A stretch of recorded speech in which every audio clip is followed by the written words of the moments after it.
Some people judge too quickly, and in this hospital, assumptions could cost more than just reputations. They could cost jobs. When a woman enters the building expecting respect but is treated like she's invisible, the truth about who she is will leave everyone speechless. Have you ever experienced someone judging you unfairly? Let us know in the comments below. The moment Vanessa Carter stepped into the hospital lobby, she could feel the weight of eyes on her, but not the kind that acknowledged her worth. These weren't looks of admiration, recognition, or even curiosity. No, these were the kind of glances reserved for those deemed out of place. She had seen it before, felt it before, time and time again. The pause, the assumption, the unspoken question of, "Do you belong here?" The receptionist barely lifted her head when Vanessa approached the front desk.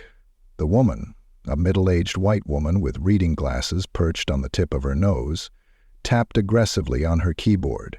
Her nails, long and coated in chipped red polish, clicked against the keys like she was punishing them. Vanessa waited. 1 second. 2. Still, nothing. "Excuse me," Vanessa said, her voice smooth but firm. The receptionist sighed dramatically and looked up, her expression already laced with irritation. "Visiting hours start at noon," she said flatly. "Come back later." Vanessa blinked. "I'm not here for visiting hours." The receptionist let out another exasperated sigh, as if she had so many other things to do besides the job she was actively avoiding. "Then what do you need?" Before Vanessa could respond, a nurse walking by, a young blonde woman with a bright pink scrubs top, gave her a brief glance before stopping in her tracks. "You look lost," the nurse said, offering a condescending smile. "Are you looking for someone?" Vanessa kept her posture relaxed, but she could feel the heat of frustration rising in her chest. She had worked her entire life to be respected in rooms like this, and yet she was still getting treated like a stranger who had no business being here. "I'm exactly where I need to be," Vanessa said. "I was actually looking for—" A security guard approached. His name tag read Officer Mendez, and he was built like someone who took his job way too seriously, especially when it came to the wrong people in the right places. "Everything all right here?" Mendez asked, eyeing Vanessa up and down, his stance shifting into one of unnecessary authority. The receptionist barely concealed her smirk.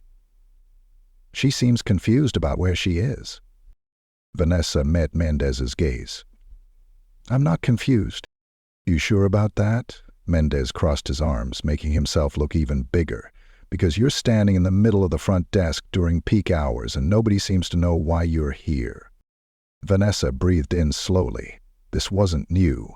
Not at all. The same thing had happened to her as a medical student, as a resident, and even as a fully licensed doctor. But this was going to be the last time. "Sorry?" "I'm here because this is my hospital," Vanessa said, enunciating each word carefully. Mendez scoffed, glancing at the receptionist and the nurse like they were all in on some joke Vanessa wasn't aware of. "I don't think so." "You don't?" Vanessa tilted her head. "That's funny, because the hospital board thinks otherwise." The laughter in Mendez's throat died instantly. The nurse took a tiny step back, her condescending smile melting into uncertainty. Vanessa didn't move, didn't flinch, didn't blink. "I don't think you know who I am," she said, her voice steady as steel. The receptionist shifted uncomfortably in her seat, finally sensing that something wasn't right. "Look, ma'am, Dr. Vanessa Carter," Vanessa interrupted, "Chief of Medicine." The words dropped like a grenade. The entire front desk went silent. The nurse's face turned an uncomfortable shade of red, the receptionist's eyes widened behind her glasses. Mendez, who just seconds ago had been ready to escort Vanessa out, suddenly looked like he wanted to sink into the floor. Vanessa let them sit in their shame for a long, agonizing moment. Then a voice from behind her broke the silence. "Dr. Carter." A tall man in a tailored navy blue suit strode forward, smiling broadly as he offered his hand. It was Dr. Malcolm Reese, the hospital's director, a man who actually knew who she was. Vanessa shook his hand firmly. "I hope they've been treating you well," Dr. Reese said. The receptionist let out a nervous laugh. The nurse opened her mouth, then closed it. Mendez took a step back, suddenly fascinated with the floor tiles. Vanessa smiled. "They've been accommodating," she said smoothly. Dr. Reese laughed. "Let's get you up to the boardroom. Everyone's eager to meet you." "Of course," Vanessa replied, her gaze flicking back to the three faces now drenched in regret. She didn't need to say anything else. They already knew. As she followed Dr. Reese toward the elevators, she could feel their stares burning into her back. But this time, it wasn't the same as before. This time it was fear. This time it was regret. And this time, she was the one with the power. The same people who dismissed her, belittled her, and treated her like an outsider were now sitting in a boardroom, waiting to meet their new chief of medicine. But when Vanessa walks in, their confidence crumbles. How will they react when the woman they ignored is suddenly the one in charge? Vanessa Carter walked down the hospital corridor beside Dr. Malcolm Reese, her heels clicking against the pristine tile floor. The tension from the front desk incident still clung to the air behind her, but she had bigger things to focus on now. She had a statement to make. The boardroom loomed ahead. Double doors, polished wood, a symbol of authority. The people inside were the decision-makers, the leaders, the ones who controlled the direction of the hospital. Some of them had heard her name before, read about her accomplishments in medical journals, or seen her at conferences. But most had no idea she was a black woman, and that was always the problem. Dr. Reese pushed the door open, stepping inside first. "Ladies and gentlemen," he said with a broad smile, "allow me to introduce our new chief of medicine, Dr. Vanessa Carter." The room was silent. Every eye turned to her. And then the expressions shifted. Vanessa had seen this reaction before. The shock, the quick recalculating, the realization that their assumptions had failed them. Some of the board members, like Dr. Gregory Langston, an older white man with years of unchecked power, barely concealed their surprise. His face remained neutral, but his fingers tightened around the armrest of his chair. Others, like Dr. Sophia Patel, who had heard rumors about Vanessa's hiring, gave an approving nod. But the best reactions? The ones who had dismissed her just minutes ago. The receptionist, who had treated her like an annoyance, was now pouring water for board members, moving through the room with stiff shoulders and a trembling grip.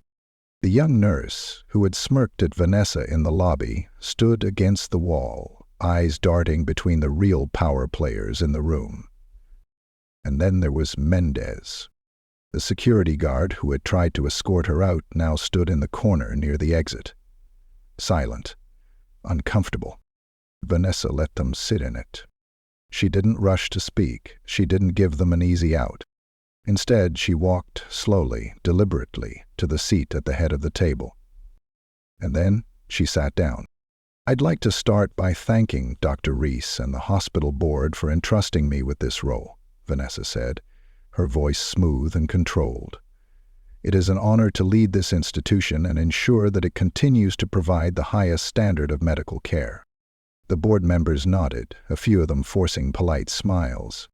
"But before we discuss policies and future initiatives," Vanessa continued, her gaze sharp as she scanned the room, "I want to make something very clear." She let the silence stretch. "When I walked into this hospital today, I was treated with disrespect," she said. A ripple of tension moved across the table. The receptionist froze mid-pour, the water nearly overflowing from the glass she was holding. Mendez shifted uncomfortably near the wall, suddenly fascinated with the floor. "I was dismissed, ignored, and at one point security was called on me for nothing more than standing at the front desk." Dr. Langston cleared his throat, trying to mask his unease. "Dr. Carter, I'm sure it was just a misunderstanding. Our staff is trained to ensure only authorized personnel." Vanessa held up a hand, stopping him mid-sentence. "A misunderstanding would have been one person making an error," she said, her tone even and steady. But when the receptionist, a nurse, and security all participate in that error, it's not a misunderstanding. The room went dead silent. Dr. Reese folded his hands in front of him, not interfering. He wanted the board to sit with this reality. Vanessa leaned forward. If that's how I was treated, as a doctor and the new chief of medicine, what does that tell me about how our patients, especially those who don't fit a certain expectation, are being treated? By this I mean that those who are depressed. The question landed like a blow. A few board members averted their eyes. Others looked guilty. Dr. Patel, one of the few who had been excited about Vanessa's appointment, finally spoke up. "This is a conversation we need to have," she said firmly. "Because if this happened to Dr. Carter, it's happening to others." Vanessa nodded, and that brings me to my first initiative as chief of medicine. She reached into her briefcase and pulled out a thick folder, placing it in front of her. "We're implementing a mandatory bias training program for all hospital employees," she announced. "Doctors, nurses, administrative staff, security, everyone." A murmur rippled through the board. Dr. Langston frowned. "Is that really necessary?" Vanessa turned to him fully, meeting his gaze head-on. "You tell me," she said, "because from where I was standing earlier today, it absolutely is." Langston shifted in his chair, but said nothing. Vanessa let the room settle before she continued. "This training will not be optional. Failure to complete it will result in disciplinary action. Additionally, I'll be implementing a mystery patient program where hospital staff will be anonymously evaluated on their patient interactions. Because if this hospital is going to call itself one of the best, then we need to ensure every patient is treated like they belong here." Another murmur moved through the room, this time quieter. Vanessa leaned back. "I take my position very seriously," she said, "and I expect everyone in this hospital to do the same." She let her gaze linger on the staff members who had belittled her earlier. Mandis lowered his head. The receptionist looked away. The nurse nodded weakly, her earlier arrogance nowhere to be found. "I understand that change isn't always comfortable," Vanessa continued, her voice carrying a finality that couldn't be ignored. "But the reality is, change is happening, and if you're not prepared to uphold the values of this hospital, then this may not be the place for you." Silence. Dr. Reese smiled. "Well said, Dr. Carter." Vanessa folded her hands. "This concludes my introduction," she said. "Now, let's talk about what's next for this hospital." The meeting moved forward, but the energy in the room had shifted permanently. By the time Vanessa walked out, the staff who had doubted her presence earlier now scrambled to avoid eye contact. Because now, they knew exactly who she was. And she wasn't going anywhere. The hospital staff made their mistake, but now they must face the consequences. Some will learn, some will fall, and some will fight against the change. But one thing is certain. Vanessa Carter is in charge, and she's here to stay. Vanessa Carter didn't need anyone's approval.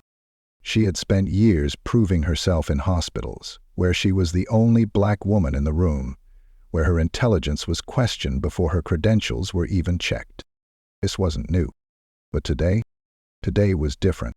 She wasn't just another doctor being overlooked. She wasn't another name in a long list of physicians working their way up.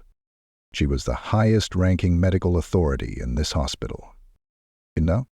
People had to listen. The first domino fell 2 days later. Vanessa had been reviewing patient reports when she received an email from Dr. Langston, the aging board member who had been visibly uncomfortable during her first meeting. "It has come to my attention that certain new policies regarding hospital training are being implemented rather hastily. Given my years of experience on this board, I believe we should consider slowing the process to ensure a smoother transition.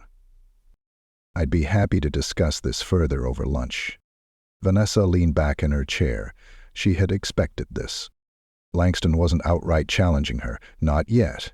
He was trying to politely resist change, to push back just enough that her authority wouldn't seem absolute. She responded with a single sentence.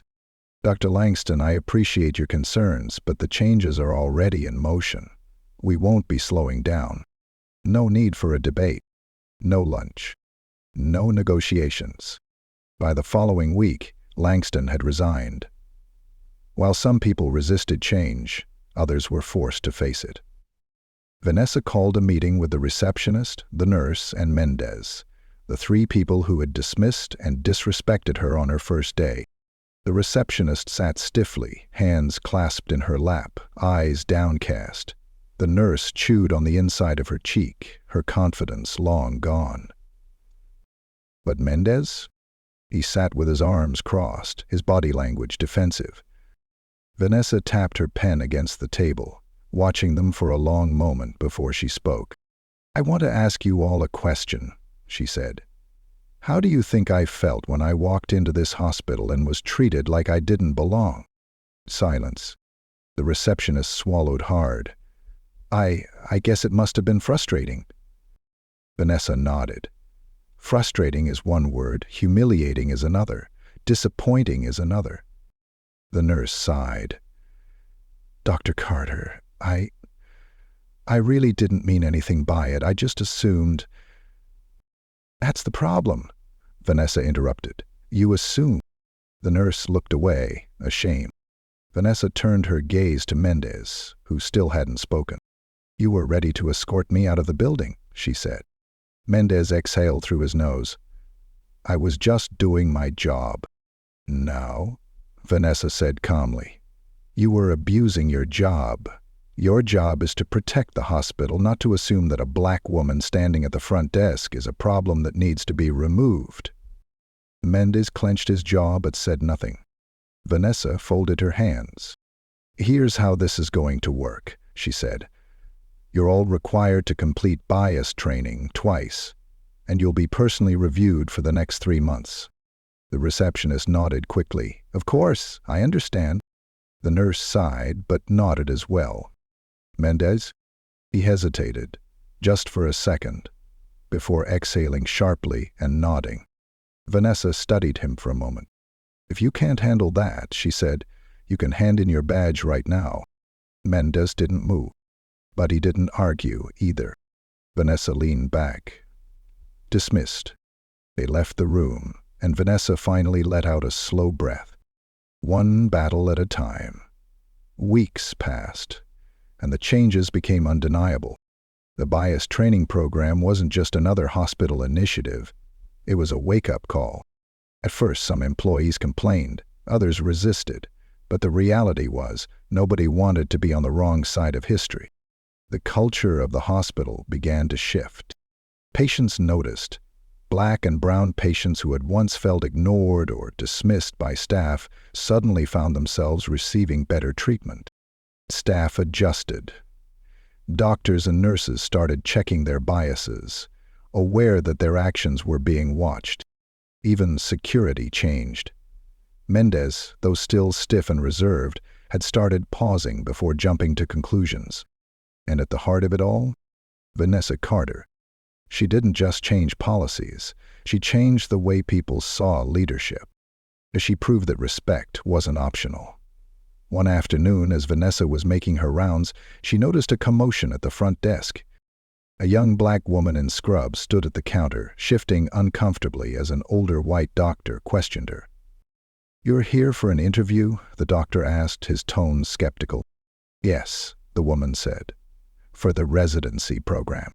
Vanessa knew that tone. She had heard it before. The doctor was already doubting her. Vanessa stepped forward. "Everything all right here?" she asked. The doctor turned, startled. "Dr. Carter, I was just speaking with—" "I know," Vanessa said smoothly. "I'd be happy to personally escort our residency candidate to her interview."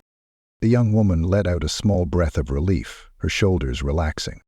Vanessa smiled. "Not today. Not in her hospital." The doctor stepped aside, awkwardly clearing his throat. Vanessa turned to the young woman. "Shall we?" The woman nodded, her gratitude clear in her eyes. Vanessa led her down the hall, knowing that one day soon, this young woman would be walking these halls as a doctor. and she would never have to wonder if she belonged here. 3 months later, Vanessa stood in the same boardroom where she had first introduced herself.